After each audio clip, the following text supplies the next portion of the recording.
como foi depois dessa petição inicial, as tratativas de acordos, audiências públicas e a própria possibilidade de execução ou não para resolver esse problema coletivo. Obrigado, Bruno. Certo. Bom, Ana, obrigado. Obrigado, bom dia a todos, a todas. Queria primeiro iniciar agradecendo, viu, Bono, o convite também de estar aqui participando. Também é um prazer ter a oportunidade de, às vezes, sair um pouco da minha rotina normal de trabalho e debater um pouco mais em um outro ambiente acadêmico, as questões, é uma coisa que eu sinto falta, inclusive. Tenho saudade do nosso tempo lá do mestrado. Acabei que eu não consegui ainda continuar doutorado, não consegui enveredar muito por essa área, por falta muito de tempo, mas é algo que me faz falta, assim, eu acho bem interessante ter essa oportunidade de debate, de discussão. Sempre eu gosto dessas oportunidades. Obrigado, então, por, pelo convite.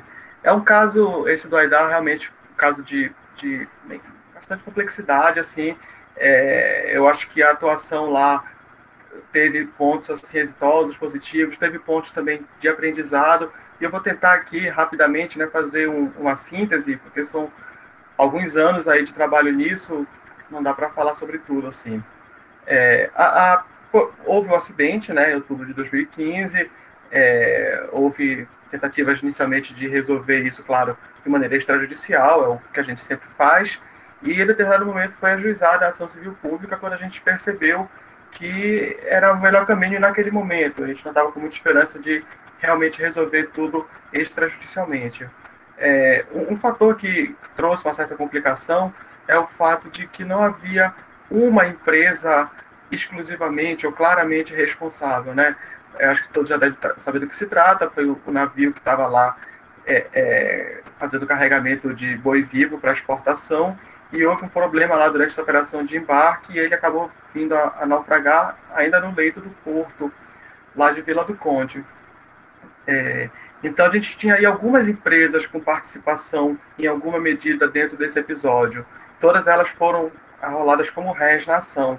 Tinha a Minerva, que era a empresa que estava fazendo a exportação daquela carga dos bois, a CDP, como a responsável pelo porto onde ocorreu a operação, tinha a figura da Norte Trading, que era a empresa responsável por fazer essa operação de embarque portuário. Ela era contratada para pegar os bois do porto, colocar dentro do navio para sair para exportação. Tinha uma empresa estrangeira com sede no Líbano, a Tâmara, se não me engano, que era dona do navio. E é isso. Tinha uma outra empresa global que depois, no final, assim, não sei, vocês devem ter visto o nome dela na pesquisa inicial, mas no final a gente pediu a improcedência com relação a ela, porque ela era só uma espécie de agente marítima, cara, esqueci como é que chama, uma despachante, ela veio mais a parte burocrática das operações, no final a gente concluiu que ela não tinha realmente responsabilidade pelos fatos. E tinha vários fatores assim envolvidos, além de várias, ou seja, quando tem várias responsáveis, a tendência um acaba querendo jogar para outra, né? Então a Minerva, a gente era, não, mas tem que falar com a CDP, não, mas e a Minerva? Ninguém assumia muito claramente a responsabilidade pelos fatos. E além disso, como o processo coletivo, né, tem vários colegitimados ativos, o que é bom, tá, gente? Mas também às vezes traz complexidade. Nesse caso, simplesmente 7 colegitimados adotaram algum tipo de iniciativa judicial ou extrajudicialmente. Então a gente tinha várias empresas com legitimação passiva e vários legitimados ativos agindo. Município, Estado, União, Defensoria Pública Estadual e Federal, Ministério Público Estadual e Federal. Então, no caso, assim, tinha essa complexidade toda para se resolver. E tinha algumas questões envolvidas. Eu concordo, Pano, com o que tu falaste no início, né, dessa classificação de interesses individuais homogêneos, coletivos e difusos, que não tem, assim, tanta utilidade. Eu, particularmente, gosto mais de uma classificação binária, né? Acho que até o professor Gide também defende isso, de defender direitos realmente coletivos e direitos que são, em sua essência, individuais, mas que podem ser tutelados pela via coletiva. E nesse caso da idade, a gente tinha esses dois tipos de situação, porque a gente tinha a questão ambiental mesmo, propriamente dito, foi um acidente que ocasionou derramamento de óleo no rio, que ocasionou uma carga de 5 mil bois espalhados pelo rio, espalhados pela cidade toda. Então isso gera impacto ao meio ambiente, mas também tinha essa parte das pessoas que foram individualmente afetadas por esse tipo de acidente, e de diversas formas possíveis. Então, a nossa ação procurou tratar, né, de todos esses aspectos. Durante a tramitação dela, a gente também, paralelamente, continuou, na verdade, buscando fazer um acordo com as empresas, que foi o que acabou sendo feito. Agora, de cabeça, eu nem sei mais te dizer qual foi a data do acordo, mas eu acho que foi algo em torno de 2017, talvez. A gente acabou fechando um acordo com as empresas, não sei se esse acordo já foi visto por vocês, mas o acordo foi judicialmente homologado, o processo foi extinto em razão disso. O acordo ele previu pagamento de indenização das duas espécies, indenizações pelos danos coletivos e indenizações individuais. E previu também outras medidas de natureza coletiva, destinação, monitoramento da área onde as carcaças dos bois foram destinadas. Esse é um ponto, eu não quero me estender muito, enfim, a gente defendia que houvesse um outro tipo de solução para a destinação das carcaças, elas foram enterradas em uma área lá da própria CDP, só que chegou um determinado momento, era questão do processo, do tempo do processo, como chegou um determinado ponto em que era pior, os especialistas nos disseram que era, pelo ponto de vista do meio ambiente, era pior tirar as carcaças de lá, que estavam em decomposição, para levar para o local correto. Então era melhor deixar lá mesmo, já passou muito tempo, é melhor que elas continuem agora lá. Então o acordo previu, na verdade, o monitoramento por alguns anos dessa área onde elas foram destinadas. Previu algumas melhorias nessa atividade de embarque de carga viva, não previu a proibição da atividade, que era uma questão que a gente tinha a discutir, e as indenizações. E foi algo bastante complexo, desafiador, principalmente as indenizações individuais, porque a gente, no final, foram cerca de 7 mil famílias que receberam valores, e identificar isso é um negócio, assim, gigantesco, assim, é um trabalho que nos consumiu durante bastante tempo, consumiu uma equipe trabalhando nisso, foi algo bem complicado de se fazer. O que pesou muito, o fato da gente ter tentado incluir essas indenizações individuais no acordo, foi a constatação que a gente chegou de que a nossa ação coletiva teria muito pouca utilidade para os direitos individuais homogêneos, pelo seguinte motivo. Na petição inicial, dá para ver lá, que a gente pediu a sentença genérica fixando a responsabilidade, que depois cada indivíduo lesado entraria com a sua ação individual de liquidação, que é a técnica, né, normal prevista no CDC, mas que muita gente da doutrina defende que não seria a única técnica, e nesse caso mesmo eu me arrependi de ter a juiz formulado nesses moldes o pedido, porque eu percebi que era uma técnica que não iria satisfazer o interesse das pessoas, porque a gente teria, depois de alguns anos, uma sentença genérica na qual cada pessoa teria que individualmente comprovar o dano que ela sofreu. E a gente percebeu que, se não todo mundo, a grande maioria teria uma dificuldade enorme, ou mesmo impossibilidade de fazer prova desse dano. A gente falou, olha, se a gente não fechar um acordo, ainda que a gente não consiga o valor que a gente entenda que é o justo, a gente corre o grande risco das pessoas simplesmente não se beneficiarem disso. Então a gente fechou o acordo com os valores que a gente conseguiu negociar com a empresa, e a gente orientou as pessoas, falou, olha, esse acordo aqui não é obrigatório, vocês avaliem o valor, se vocês sentirem que o valor está compatível com o prejuízo que vocês sofreram, vocês têm a opção de aderir ao acordo, se não, vocês também têm a opção de entrar em cassação individual. É claro que quando a gente fala algo que afeta milhares de pessoas, com dificuldade de informação, com instrução não muito boa, é difícil transmitir essa mensagem. Eu não sei até que ponto a gente foi bem sucedido nisso, mas a ideia era essa. Muito bom, Bruno. Eu queria aproveitar a tua presença para saber se os alunos querem fazer alguma pergunta, né? E enquanto vocês podem colocar no chat, gente, ou puxar o áudio de vocês, aproveitar a presença do Bruno, já que uma parte dos alunos vão ter o compromisso 10h30, mas enfim. Então, essa é uma dificuldade que eu havia comentado com eles, a minha turma que eu tive agora de manhã, que é que a tutela coletiva ela acaba resolvendo problemas macro, como o meio ambiente, questões de retirada da carcaça, mas quando chega na questão individual, a gente enfrenta dois problemas. Um problema é a liquidação, que às vezes a ação coletiva ela traz economia processual, ela traz acesso à justiça, mas quando chega na fase de execução, a liquidação vai tomar o judiciário de uma magnitude enorme. a habilitação, né, nessa fase de execução, ou mesmo a possibilidade de muitas pessoas terem ajuizado sua ação individual e lá, quando é publicado o edital, elas optam em continuar na ação individual, ou seja, elas não querem se sujeitar à tutela coletiva, porque o advogado dele já quantificou os lucros cessantes lá do comerciante, do pescador, etc. E aí eu imagino que também nesse caso, Bruno, muitas pessoas decidiram seguir nas suas ações individuais, que queria que tu pudesse confirmar isso ou não. Olha, Bruno, na verdade, eu não tenho muito bem o controle sobre isso, mas eu acho que foi a exceção, sabe? Muito porque as pessoas não tinham esperança, talvez, perspectiva de ter êxito no processo individual, pela questão da lentidão da justiça. O que aconteceu? Alguns escritórios entraram com várias ações individuais na justiça estadual, o juiz estadual declinou para o federal, e o federal suscitou conflito negativo, foi para a STJ, ou seja, as ações individuais ficaram paradas, assim. Então, acho que essa falta de perspectiva nas ações individuais fez com que as pessoas acabassem optando pelo acordo. Sim, e eu lembro uma vez que a gente conversou, acho que até numa das aulas lá com a Gisele, na, que tu falavas das audiências públicas, que a população era ouvida. Eu queria que tu falasses um pouco disso. Tu reuniu primeiro com os pescadores, depois com os comerciantes, tu reunia com toda a sociedade. Como é que tu conseguia gerir isso? É uma questão sempre complexa mesmo, né? A gente fazia as audiências públicas, a gente fez acho que 3, talvez, durante o processo todo, abertas para todo mundo.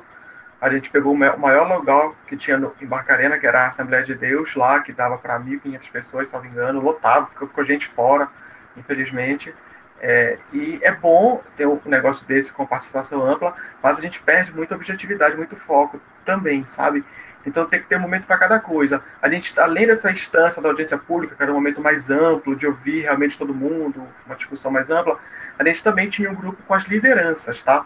Aí a gente faz reuniões com um pouco mais de frequência. Inclusive temos até hoje o grupo de WhatsApp com as lideranças, e esse grupo de WhatsApp foi que a gente também conseguiu comunicar muita coisa. Cada liderança replicava isso na sua comunidade. Muito bom, muito bom. Eu imagino também que vocês devam estar acompanhando o próprio cumprimento do acordo, né? Ele vem sendo cumprido sem maiores problemas, não foi preciso pedir penhora, não foi preciso pedir busca e apreensão de nada, não teve nenhuma problemática com o cumprimento do próprio acordo, tirando a questão das carcaças, né, que gerou aquela questão ambiental. As indenizações, as empresas pagaram os valores sem problema algum. A demora que ocorreu é para a gente fazer a nossa liquidação, porque a gente teve que, no acordo, fazer a nossa liquidação extrajudicial. E isso realmente foi um desafio hercúleo, assim. A gente ainda está com, para não falar que já terminou tudo, tem 5 casos pendentes ainda dos 7 mil e pouco, a gente ainda hoje já está tentando resolver. Pessoa que se mudou, pessoa que morreu, aí tem 2 disputando para ver quem é o herdeiro. A gente tem algumas situações peculiares que está terminando de resolver. Bacana, ou seja, em geral, né, Bruno, a gente pode dizer que esse foi um caso, na medida do possível, exitoso, né, porque tanto se fala, né, o Hermes Anete Júnior, o Fred Didier, quando eles falam, por exemplo, de IRDR, eles dizem que o IRDR, de algum modo, é a resposta, uma suposta falência da ação coletiva, por conta da falta de associações, né, as pessoas querem sempre que o Ministério Público resolva, que a Defensoria Pública entre com ação, e a sociedade civil não se articula, como em outros países, né, e a gente pode ver até a class action, né, da Rule 23, o próprio cidadão vai lá, eles estão sempre articulados, e as pessoas sempre jogam, não, o Ministério Público tem que resolver o problema coletivo, papapá. E aí, neste caso, a gente vê que mesmo diante de todo esse cenário de críticas que se faz a uma suposta falência da ação coletiva, está aí um exemplo, né, de uma atuação conjunta do Ministério Público Estadual com o Federal, com a Defensoria Pública, que conseguiu arrecadar um dinheiro, conseguiu fazer uma... E agora tu me falar que só 5 casos, né, estão pendentes, ou seja, conseguiu resolver o problema coletivo do meio ambiente e conseguiu, na medida do possível, também resolver o problema individual, né? Eu queria que tu falasse assim, porque as pessoas, quando a gente vê nos livros, né, não, o IRDR veio porque a sociedade civil não se articula e o Ministério Público não tem como dar conta de todos os problemas coletivos, né? Até por uma limitação humana, de estrutura, né? E eu vejo, Bruno, na tua atuação, eu já vi a ação tua discutindo dos juros abusivos de Caixa Econômica, eu já vi a ação tua lá do teu gabinete discutindo questões de resíduo de minério poluindo o rio, e eu vejo assim que não é bem assim. que apesar de que sim seria bom ter mais associações, ter mais mobilização da sociedade, eu vejo que o Ministério Público ainda vem conseguindo resolver pelo menos os problemas mais graves, né? Eu acho assim, eu concordo com a crítica que alguns autores fazem de que às vezes esse legitimado coletivo ele tira de costa para o seu cliente, para a sociedade. De fato, a gente vê em alguns casos esse tipo de problema. Eu acho que o nosso sistema judicial também não é muito bom para esse tipo de situação, né? Eu acho que no caso do Aidar deu relativamente certo porque a gente fez o acordo. Se fosse depender da ação civil pública para liquidar e pagar tudo, eu não sei se conseguiríamos, não. Eu recordo de um livro, que eu acho que foi tu que me indicaste, do Sérgio Arenhart, que ele fala da defesa coletiva de direitos individuais, do Estado, tu me falaste desse livro, e ele fala muito sobre isso. Esse livro foi muito importante para mim na época. E essa questão mesmo da liquidação individual, se não me engano, o Arenhart que fala isso, propõe que isso seja encarado como uma das técnicas possíveis de liquidação, que seja possível também fazer a liquidação coletiva, só que a gente esbarra no judiciário. Não no caso do Aidar, mas em outros casos já tentei fazer liquidação coletiva, o judiciário não admite. Perfeito. A gente ainda tem um judiciário resistente, né, para algumas questões, por causa do formalismo, né? Não, mas isso aqui não está na lei. Como assim eu vou dar o dinheiro para o Ministério Público gerir e pagar para as vítimas? Na ação civil pública é aqui, na ação, no judiciário, né? A gente ainda tem essa esbarrando, né, nessas questões formais.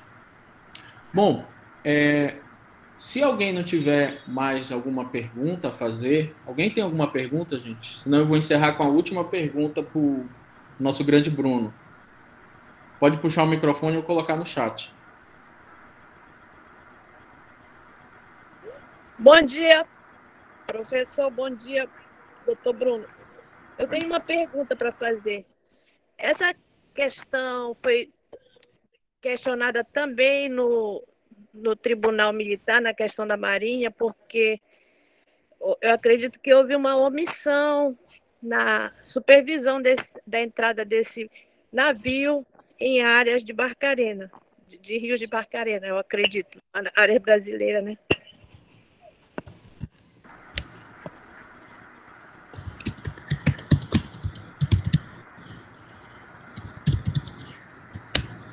Sabe dizer, Bruno, essa parte?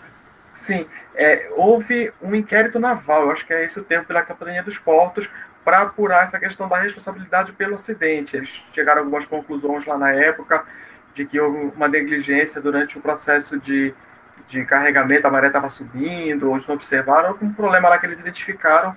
A gente entrou com a ação antes mesmo dessa conclusão, eu acho que esse inquérito nem é mencionado na petição inicial, porque como a responsabilidade civil é objetiva, a gente entendeu que não precisava esse tipo de apuração nesse grau para nossas conclusões. Para a parte criminal, sim, eu acho que eles aguardaram o inquérito naval.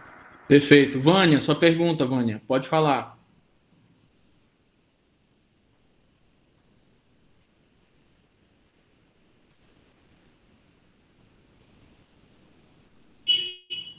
Estás ouvindo, Vânia?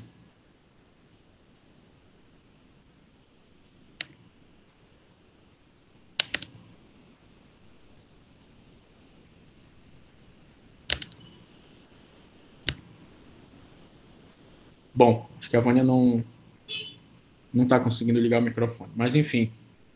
E aí, Bruno, para encerrar, muitos aqui dos nossos alunos querem ser professores, muitos querem ser juízes, outros advogados, e alguns se encantaram, falaram assim, encantadora ação civil pública, né? Porque realmente é muito bonita a atuação do Ministério Público nessa defesa dos interesses coletivos ou dos interesses individuais, mas que são tuteláveis, né, coletivamente. E aí eu queria que tu falasses realmente sobre a tua atuação. Para quem deseja ser um procurador da República ou para quem deseja ser um promotor de justiça, de forma geral, né, como é o teu dia a dia e a estrutura que tu tem. Eu falei para eles que o Ministério Público não tem concurso para psicólogo, para engenheiro, para arquiteto, porque o procurador precisa, na fase do inquérito, né, esse procedimento administrativo, preparar muito bem, né, a sua atuação. Então, aí, muitos alunos brilharam os olhos, né, com a atuação dessa defesa de direitos coletivos ou direitos individuais tutelados coletivamente. Eu queria que tu encerrasses falando da tua atuação, do teu dia a dia, né, parece ser realmente uma atribuição muito bacana. Diga lá, Bruno. Bom, de fato, assim, eu gosto muito do que eu faço, acho um trabalho bem interessante. A gente tem, digamos assim, para dividir a grosso modo, duas linhas assim de atuação, uma que a gente chama de tutela coletiva, que é essa atuação em favor de comunidades tradicionais, de meio ambiente, direitos difusos, e também tem uma outra linha mais, digamos assim, repressiva, que é a nossa atuação criminal, e a nossa atuação também na improbidade administrativa, que aí a gente já tem uma lógica um pouco diferente de atuação, que é inclusive o que eu faço hoje em dia. Hoje em dia eu estou trabalhando no núcleo de combate à corrupção, mas durante a maior parte do tempo, durante uns bons anos aí, eu trabalhei na tutela coletiva. A gente realmente precisa contar com esse apoio, essa equipe de apoio, então a gente tem que cargos de analistas periciais de diversas áreas. Não todos ficam necessariamente em Belém, porque é uma mão de obra escasso, é caro, né? A gente tem o setor pericial que fica centralizado em Brasília, e a gente tem, na medida do possível, algum apoio para isso. É claro que não é perfeito, não é o ideal, mas existe sim um apoio técnico. E é isso, eu gosto das atribuições, né, que a gente trabalha no Ministério Federal, acho que o trabalho é uma questão muito importante, o volume de trabalho é muito grande, aqui em geral na Amazônia, se a gente for fazer um levantamento, a quantidade de servidores, de procuradores é pequena em comparação ao restante do Brasil, então aqui todas as nossas unidades, a movimentação processual é lá em cima, assim, os nossos números são muito altos, aqui é todo mundo muito mais sobrecarregado, mas eu acho que vale a pena, é um trabalho muito gratificante. Bacana, Bruno. Olha, muito obrigado pela tua participação. Uma pessoa super acessível, sempre disposta, né, a dialogar sobre essas questões. Eu vejo tu também, tu sempre dá entrevista, né, em jornal e tudo, vai com a comunidade. Então, a gente só tem admiração pelo teu trabalho, pela pessoa que tu és. Muito obrigado. E espero te encontrar no professor doutor Bruno Valente, porque tu tens um intelecto muito bacana, de grande profundidade, e seria de grande valia a gente te ter no ambiente acadêmico também, escrevendo obras coletivas conosco, livros. E tu é muito novo ainda, né? Então tem bastante tempo. Tá certo. Bom, mais uma vez, obrigado, muito obrigado mesmo, viu? E Valeu. eu espero poder participar. Um abraço. Valeu, um abraço. Tchau.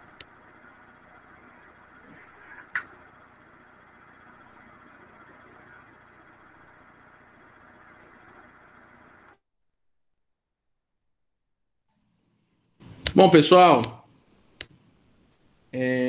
bacana, né, a participação do Bruno. Agora a gente vai ter a saída dos alunos da turma MB, que vão assistir a aula do Fecuri. Obrigado, gente, pessoal da turma MB. Agradeço lá ao professor Fecuri. Agora vocês vão precisar ir para a aula dele. E eu vou continuar aqui com a turma MA. Aliás, com a turma MA. Obrigado, gente.